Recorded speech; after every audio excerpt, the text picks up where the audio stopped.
আপনারা কি জানেন মহান আল্লাহ তাআলা কোথায় আছেন? যদি জানতে চান তাহলে আসুন সবাই শুনে আসি মহান আল্লাহ তাআলা কোথায় আছেন। আল্লামা দেলোয়ার হোসেন সাঈদী সাহেবের কাছ থেকে কথাগুলি শুনতে চাই। আচ্ছা বলেন তো আল্লাহ কোথায় আছেন?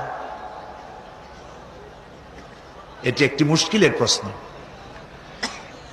সাধারণত লোকেরা বলে আল্লাহ সব জায়গায় আছে। এই কথা, এই জবাব সঠিক নয়। আকীদা সাফ হতে হবে। আল্লাহ সব জায়গায় আছে এই কথা সঠিক নয়। যদি আল্লাহ সব জায়গায় থাকেন তাহলে দুনিয়ার সব জায়গা ভালো না, কিছু কিছু খারাপ আছে।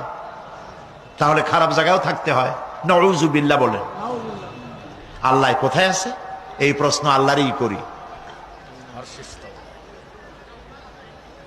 সওয়ালে মুকদ্দারের জবাব, পৃথিবীর মানুষ আল্লাহকে প্রশ্ন করবে তুমি কোথায় আছো। রব্বুল আলামিন প্রশ্ন করার আগে জবাব দিয়ে দিয়েছেন আর রাহমানু আলাল আরশি ইস্তাওয়া। আল্লাহ পাক আরশে আজিমে আছেন। কোথায় আছেন বলে? এক আঙ্গুল আকাশের দিকে উঁচু করে বলেন আল্লাহ কোথায় আছেন? আরশে আজিমে আছেন। সুবহানাল্লাহ। তবে আরশে আজিমে আছেন যে অবস্থা এমন নয় যে তিনি সাংঘাতিক রকমের কুয়াশার কারণে বাংলাদেশে কি হইতেছে তা দেখতে পান না। সে আল্লাহ রাব্বুল আলামিন সব কথা পরিষ্কার করে বলেছেন আমি তোমার ঘাড়ের কাছে।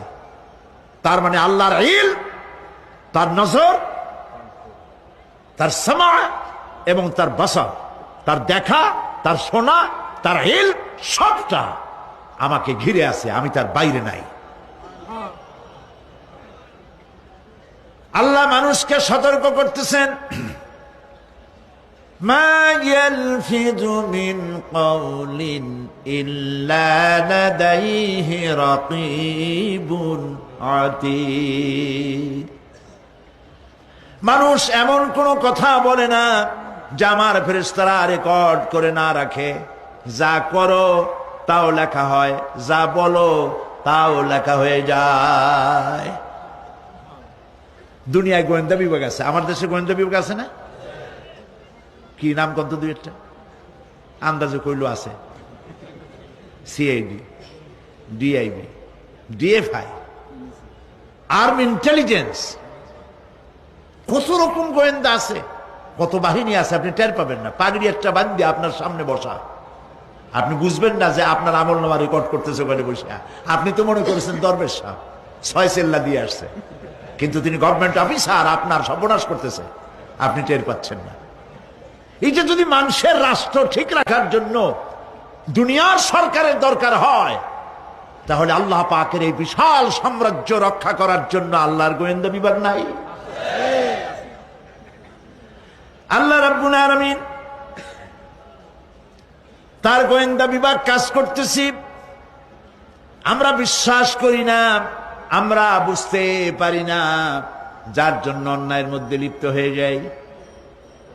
একবার আমি লন্ডন থেকে, লন্ডন শহরে রাত্রে যাচ্ছি, রাত 2টা-2:30 হবে।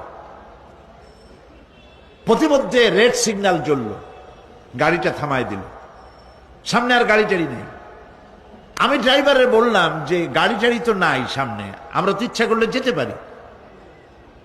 ড্রাইভার বলল পারি, কিন্তু যাব না। কেন যাবেন না? বলল যে এই সিগন্যালের সাথে ক্যামেরা আছে, অটোমেটিক ক্যামেরা।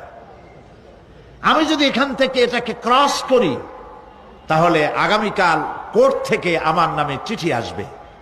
রাত 2:45, এই রঙের গাড়ি, এত নাম্বার গাড়ি, এবং আপনার চেহারা শরীফ এই, আপনি রাত 2:45 সময় রেড সিগন্যাল অমুক এলাকা থেকে ক্রস করেছেন, মেহরবানি করে কোর্টে আসেন আর জরিমানা দিয়ে যান।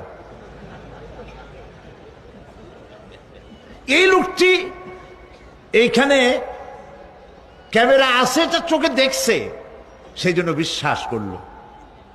কিন্তু এই ক্যামেরায় স্ন্যাপ নেওয়ার জন্য কোনো ক্যামেরাম্যান নাই,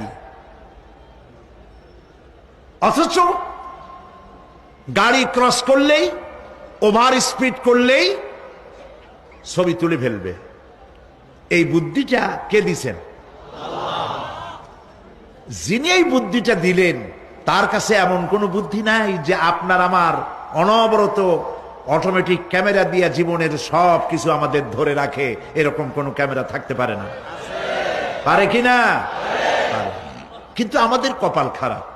ওই যে সিগারেটের প্যাকেটে লেখা আছে সংবিধিবদ্ধ সতর্কীকরণ, ধূমপান স্বাস্থ্যের জন্য ক্ষতিকর। প্যাকেটে লেখা আছে, হাতের মুঠায় ধরিয়া সিগারেট ধরে টান মারিয়া উপরে ফু দিয়া তাকায় দেখে ফু যায় কদ্দুর।